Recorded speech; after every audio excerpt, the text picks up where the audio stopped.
अस्सलाम वालेकुम। अॼु असां पंहिंजे प्रोग्राम में दावत ॾिनी आहे मिस्टर सिंधी खे ऐं अॼु जो मौज़ू इंतहाई संजीदा आहे। अॼु ॻाल्हि कंहिं कबीले या कंहिं क़ौम जी न, पर अॼु जो मौज़ू सिंध अंदरि वधंदड़ ख़ुदकुशियूं ऐं थरपारकर में ॿारनि जी हलाकत ते आहे। Welcome mister Sindhi. महिरबानी साईं। सिंधी, पहिरीं ॻाल्हि करियूं था सिंध अंदरि ख़ुदकुशी जे वधंदड़ मर्ज़ ते। तव्हां इन बाबति कहिड़ी राय रखो था? साईं, असां वटि बदकिस्मती सां ख़ुदकुशी खे पंहिंजे पाण खे मारणु सम्झो वञे थो ऐं इन जो ज़िम्मेवार बि ख़ुदि मरण वारे खे तसवर कयो वञे थो। पर इन अमल जो हक़ीक़ी आईनो ॿुधाए थो त ख़ुदकुशी हिकु क़तल हूंदो आहे। थोरो तफ़सील सां सम्झायो, इन जा सबब कहिड़ा आहिनि? साईं, मोहबत में हार हुजे या हालात सां जंग, जॾहिं ज़िंदगी में उमीदनि जा दर बंदि थी वञनि तॾहिं इंसानु बेवस थी ख़ुदकुशी जो सहारो वठंदो आहे। मिस्टर सिंधी, पोइ तव्हां इहो कीअं पिया चओ त ख़ुदकुशी हिकु क़तल हूंदो आहे? इहो इन करे पियो चवां त मोहबत में कयल ख़ुदकुशी जो सबबु महबूब जी जुदाई हूंदी आहे ऐं हालात सां जंग हाराइण में ख़ुदकुशी जा सबबु समाज ऐं रियासत हूंदा आहिनि। पर मोहबत में कयल ख़ुदकुशी जे बारे में आउं अॻु में तफ़सील सां सम्झाए चुको आहियां। इहा सिर्फ़ु ऐं सिर्फ़ु बेवकूफ़ी हूंदी आहे।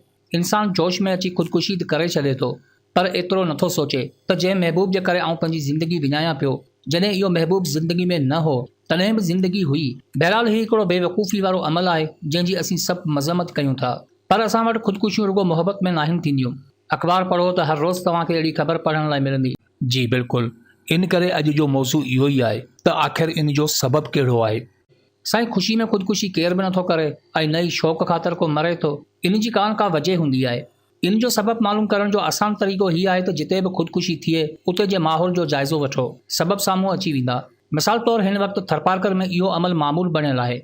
जेकॾहिं असां उते जे माहौल जो जाइज़ो वठूं त उन जा सबबु साम्हूं अची वेंदा। पर अदा ख़ुदकुशी हराम आहे, माण्हुनि खे सब्र खां कमु वठणु खपे। बिल्कुलु सही था चओ। ज़िंदगी में हार मञणु इंसान जी अज़मत नाहे, पर अदा जेको कुझु असीं चऊं पिया इहो हिकु शौरी ज़हन जो कमु आहे। थर जे अबोज माण्हुनि खे सिर्फ़ु पंहिंजी बुख ॾिसण में अचे थी ऐं बुख जी लहर जेॾीमहिल जिस्म में डोड़े थी त सभु शरीयतूं नाकारा बणिजी वेंदियूं आहिनि। अलाह न करे, पर जेकॾहिं तव्हां जहिड़ो पढ़ियल लिखियल ऐं बाशऊर माण्हू ख़ुदकुशी करे थो त कई सवाल उभरनि था। छो त तव्हां वटि हर मुसीबत खां बचण लाइ हिकु मुस्बत सोच हूंदी, पर अदा थर जे अबोज माण्हुनि वटि इहा ताक़त नाहे।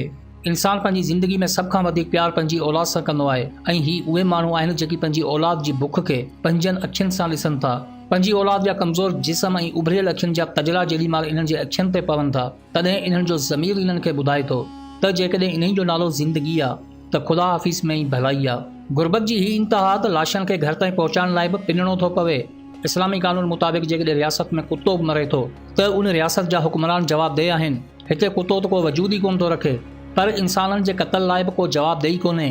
तव्हां प्रोग्राम जो मौज़ू ख़ुदकुशी ऐं थरपारकर में ॿारनि जी मौत रखियो आहे, पर हक़ीक़त हीअ आहे त थरपारकर में इहे हिकिड़े ई अमल जूं ॿ कड़ियूं आहिनि। तव्हां बुख खे कंट्रोल करियो, ख़ुदकुशियूं पाण ई बंदि थी वेंदियूं। पोइ आख़िर इन जो हल छा आहे? इन जो हल इहो ई आहे त उते जे माण्हुनि जी मुआशी हालत सही कई वञे, जेको आम माण्हू न पर हुकूमत जो कमु आहे। तव्हांखे यादि हूंदो त क़ाइम अली शाह जे दौर में जॾहिं ॿार बुख जे करे मौत जे मुंहं में वञी रहिया हुआ तॾहिं हुकूमत इन ॻाल्हि खे तस्लीम ई कोन थे कयो त हीउ सभु कुझु बुख जे करे थी रहियो आहे।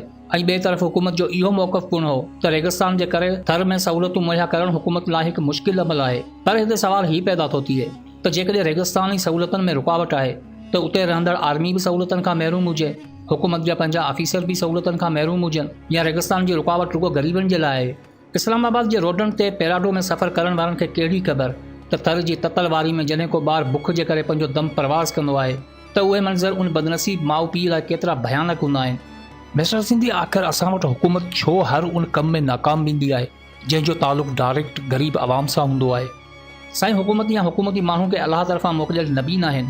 इहे सभु हुक्मरान असांजे ई समाज मां निकितल आम इंसान आहिनि। जेतिरी सोच असां में हूंदी ओतिरी उन्हनि में हूंदी, जेतिरो इल्मु असांखे हूंदो ओतिरो ई उन्हनि खे हूंदो, ऐं जेतिरो अहसासु असांजे दिलनि में हूंदो ओतिरो ई उन्हनि जे अंदरि हूंदो।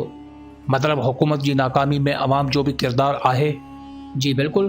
पाण हुकूमत ते तनक़ीद त करियूं पिया, पर मूंखे ॿुधायो थर में जेकी भयानक मंज़र साम्हूं आया आहिनि इन्हनि लाइ असां छा कयो आहे? लोड शेडिंग ख़िलाफ़ मुज़ाहिरा करियूं था, महांगाई ख़िलाफ़ हड़तालूं कयूं था।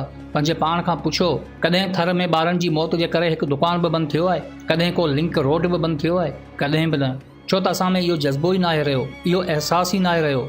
हिन तबक़ाती मुआशिरे में असीं एॾा त मस्त थी विया आहियूं जो असांखे अमीरनि जी कयल बकवास हदीस लॻंदी आहे ऐं ग़रीबनि जा दलील बि बकवास लॻंदा आहिनि।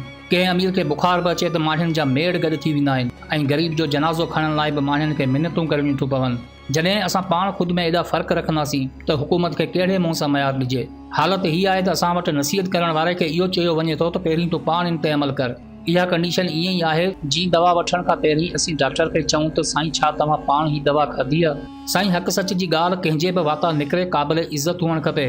थी सघे थो चवण वारो कंहिं सबब जे करे इन ते अमल न करे सघियो हुजे, पर ॿुधण वारो उन ते अमल करे पंहिंजी ज़िंदगी बदिलाए सघे थो। तव्हांखे ख़बर हूंदी त सिंध जी तारीख़ में जंहिं जनाज़े खे सभ खां वधीक अजरकनि जी सलामी पई आहे, उहो हिकु नामी गिरामी धाड़ेल हो जंहिंजो नालो परू चांडियो हो। इन जे जनाज़े खे एॾी अज़मत इन करे बची वई जो उनजो तरीक़ेकार त ग़लति हो, पर उनजो नज़रियो ग़रीबनि लाइ हक़ ते हो। केतिरनि ई ग़रीबनि जे घरनि में चूल्हा इन धाड़ेल जे करे ॿरंदा हुआ, केतिरनि ई यतीम न्याणियुनि जूं शादियूं इन धाड़ेल जे करे थियूं, केतिरनि ई मिसकीननि जा उघाड़ा अंग इन धाड़ेल जे करे ढकिया। पोइ छा इहो सभु कुझु उनखे न करणु खपे हा, छो जो हू हिकु धाड़ेल हो। साईं चङाई कीअं बि करियो, किथे बि करियो, कंहिं सां बि करियो, चङाई चङाई हूंदी आहे। अहिड़ी तरह मौत अमीर खे अचे या थर जे ग़रीब ॿारनि खे अहसासु हुअणु खपे। भली ज़िंदगी में नज़रिया मुख़्तलिफ़ हुजनि, पर जज़्बात सभिनि लाइ हिकु जहिड़ा हुजनि। को अमीर आहे या ग़रीब आहे इन शइ खे न ॾिसो, इहो ॾिसो त उन जी कंडीशन कहिड़ी आहे। ज़ात पात रंग नसल सभु विसारे उन जो साथ ॾियणो आहे, छो त इंसान इंसान हूंदो आहे।